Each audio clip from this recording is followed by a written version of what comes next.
To our special drought coverage now, we're Australia's largest cotton producer. The controversial Cubbie Station has opened its gates to Sky News, showing it's just as bone dry as the rest of the drought-ravaged community. Andrea Crothers joins us live from Dirranbandi. Andrea, this is often a big conversation, this huge Cubbie Station property, the water that we know is used for cotton. So how's the property looking there?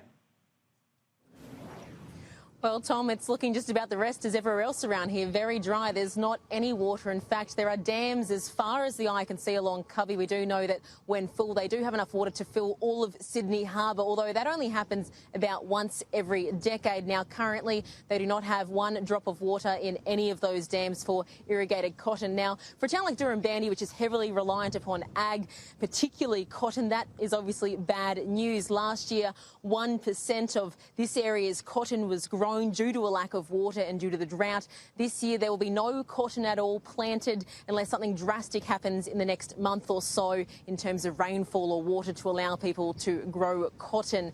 Now, Cubbie's CEO Paul Brimblecombe says that the station is not exempt from the drought. It's like everyone else has been suffering from the lack of rain since 2016. 2017, 18 and 19 year to date, it's been well below average rainfall. And this year we've only received 40 millimetres against an average annual of some 360 millimetres year to date. Now, Tom, as you said, obviously one of the reasons that this is a controversial property is we are in the northern part of the Murray-Darling Basin, Australia's most complex river system, and we've seen the bitter battle over water really intensify during this drought. Now, particularly areas up here, particularly corporates like Cubbie, have been accused in recent times of hoarding water. They've been accused of sucking the river dry and leaving communities south of it further dry. Now, Cubbie's CEO says that they haven't actually pumped any water for irrigation since April 2017. Cubbie extracts water when the rivers are in major flood.